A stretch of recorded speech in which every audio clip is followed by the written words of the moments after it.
5 fois 5 principes du leadership, cinquième et dernière partie. Bonjour, je m'appelle Théodore Kwasi, je suis coach, conférencier et chef d'entreprise. Et je suis également auteur. Nous sommes à la cinquième et dernière partie des 5 fois 5 principes du leadership. J'espère que vous avez suivi depuis le départ et si vous ne l'avez pas fait, je vous souhaite d'aller dans YouTube et de taper 5 fois 5 principes du leadership. Vous allez suivre les différents types. Ça ne dure pas longtemps, c'est 10 à 12 minutes par là et vous êtes effectivement bien nourri au sortir de là. Je suis auteur, je ne l'ai pas encore dit depuis, vous voyez ce livre, L'ADN du succès des entrepreneurs. Et ce livre, je l'ai vendu à plus de 1000 exemplaires ici en Côte d'Ivoire. Des gens ont vu mon livre à la télévision et sont passés de passage en Côte d'Ivoire. Ils viennent du Niger, du Burkina, d'autres pays, ils sont passés, ils ont acheté ce livre-là. Et je veux vous dire aussi que si vous n'êtes pas en Côte d'Ivoire ou que vous voulez avoir le livre, sachez que c'est vendu sur Amazon et sur Fnac. Donc, vous pouvez l'avoir à tout moment, il suffit de vous rendre sur Amazon. Le prix, je crois, c'est 49 $. Vraiment, c'est le prix un peu élevé au niveau de l'éditeur qui a édité le livre. Mais ici, vous l'avez seulement à 10 000 francs. Voilà, 10 000 francs CFA.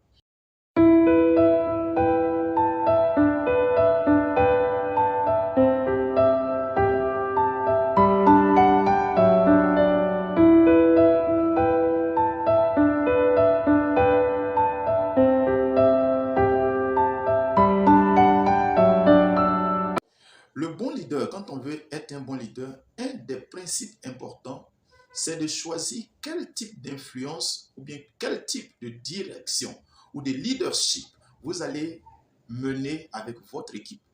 Le choix du leadership est important et quand vous faites un choix, vous devez veiller sur ce choix. Les styles de leadership qui existent, il y a le style participatif, il y a le style délégatif, il y a le style directif et il y a aussi le style persuasif. Souvent, on essaie de s'accorder sur 2 ou 3 styles qui sont dominants. Et en tant que leader, il faut savoir quel type de leadership vous choisissez. Dans le style participatif, c'est que vous donnez l'occasion à votre équipe d'exprimer, n'est-ce pas, ses propositions de valeur et vous prenez également en compte ces propositions. Et cela motive l'équipe. Le style délégatif, c'est que vous déléguez certains de vos pouvoirs autour de vous pour permettre à ceux que vous dirigez d'exercer également le pouvoir. Vous les formez et vous mettez en avant 1, 2 ou 3 personnes qui pourraient vous remplacer demain à votre absence. Et faites en sorte que ces gens-là deviennent bons et excellents. Et faites en sorte qu'ils deviennent peut-être meilleurs que vous. Parce que demain, si vous n'êtes pas là, on regarde un bon leader par son successeur. Troisième style de leadership, c'est le style directif. Vous orientez votre équipe.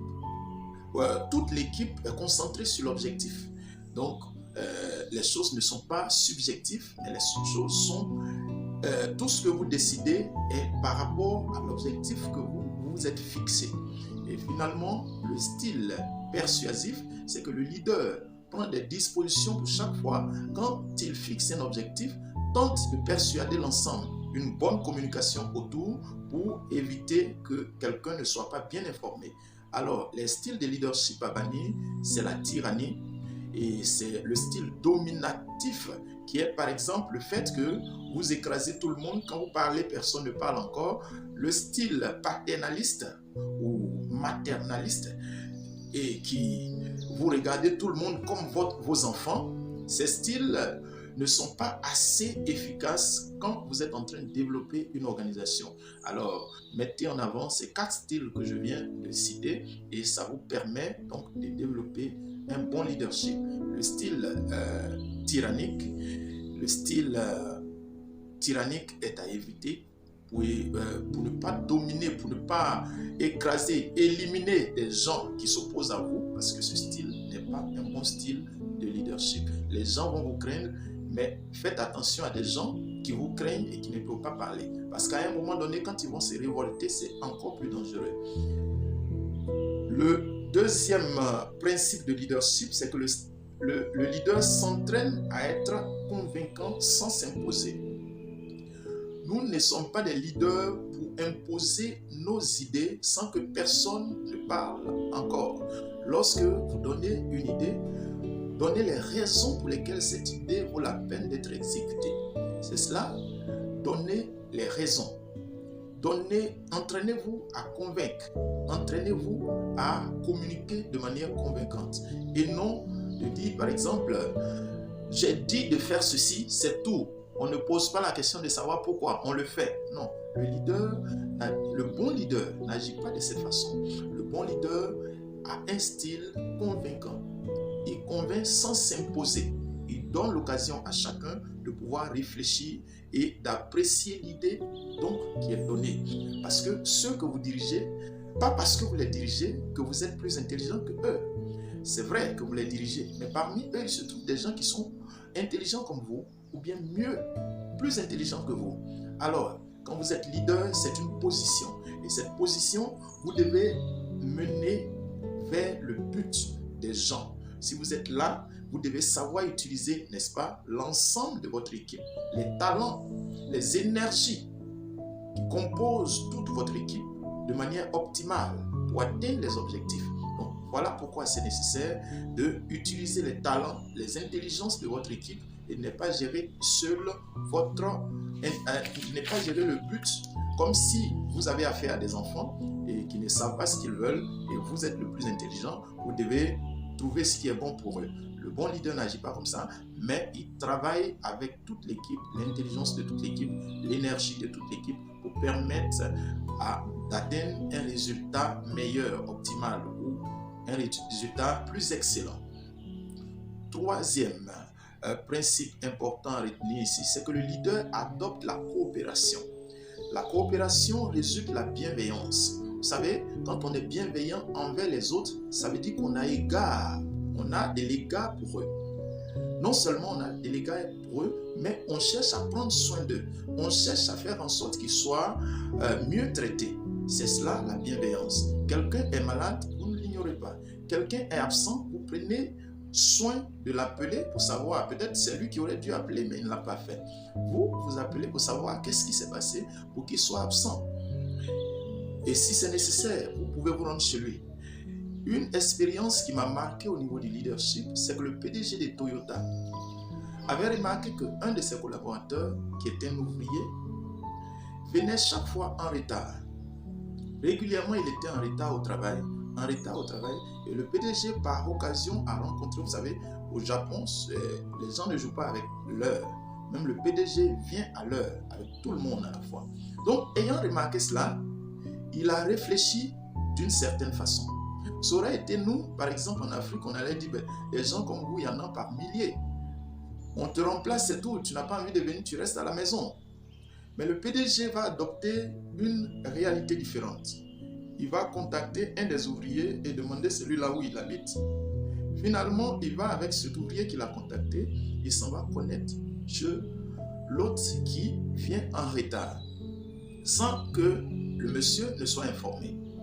Et un autre jour, qui n'était pas un jour de travail pour l'ouvrier, le PDG se rend dans un supermarché, il fait des achats extraordinaires, il remplit son panier, il met dans la voiture et il se dirige tout droit vers l'ouvrier qui vient en retard.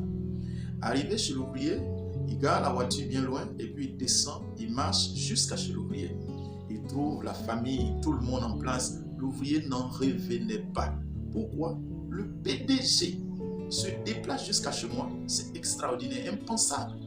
Il était émerveillé. Ce qu'on appelle en anglais amazing.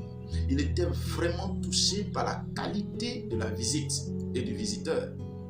Avant de partir,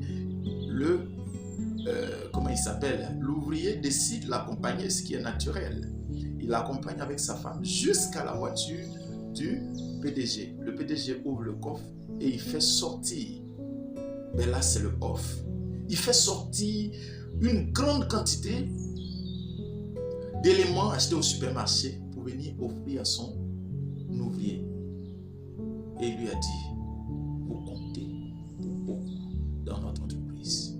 Ça suffit. Il est rentré chez lui. Le lendemain, au jour du travail, l'ouvrier qui venait en retard est arrivé 1 heure plus tôt. Et depuis ce jour, il arrive au moins 1 heure plus tôt à son lieu de travail.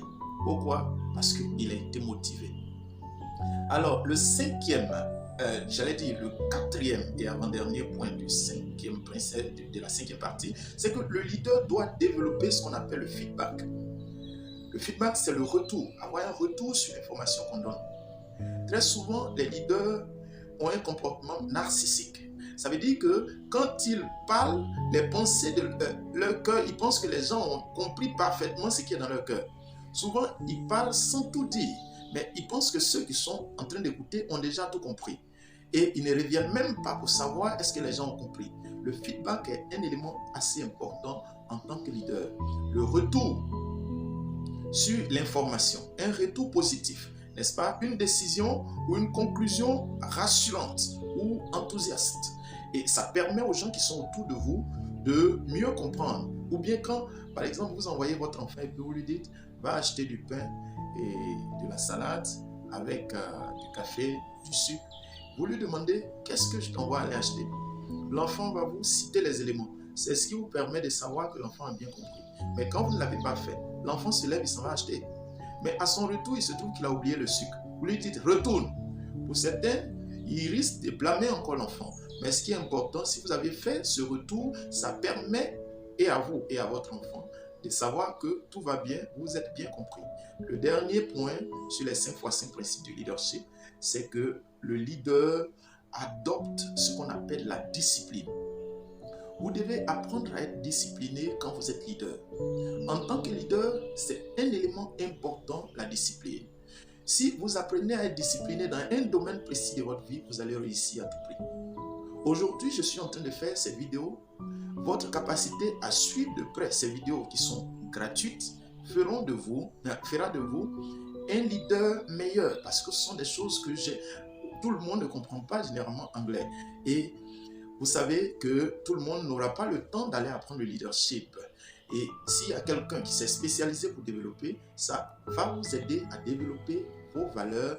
Et plus vos valeurs de leadership sont développées, plus votre entreprise accroît en performance et votre entreprise gagne en valeur et en chiffre d'affaires. La discipline, c'est votre capacité à établir des règles et à suivre de manière scrupuleuse ces règles que vous vous êtes établies. On dit en général, vous établissez des principes et vous vous rendez esclave de ces principes. La discipline est nécessaire. En fait, c'est nécessaire parce que nous voulons atteindre un objectif. Je dis avec un leader excellent qui dit la discipline, c'est le fait d'accomplir des choses qu'on n'aime pas de manière rigoureuse et dans le temps pour atteindre un objectif qu'on aimerait ou bien qu'on aime, pour avoir quelque chose qu'on aime. Faire des choses qu'on n'aime pas pour avoir quelque chose qu'on aime. C'est ça la discipline. Et si vous avez des résolutions dans votre esprit, le prix à payer naturellement, c'est la discipline. Quand j'écrivais mon livre, j'ai appris beaucoup sur la discipline. Parce que souvent, il faut se lever la nuit, il faut se donner, n'est-ce pas, des jours pour travailler. Chaque jour, il faut se donner du temps pour travailler sur le livre jusqu'à ce que vous atteigniez l'objectif. Écrire un livre, ce n'est pas aussi facile. C'est très difficile d'ailleurs et il faut être discipliné pour l'atteindre. Leadership, c'est fini pour aujourd'hui. Rendez-vous la prochaine fois. D'ici à là, portez-vous bien. À bientôt. À ciao, ciao.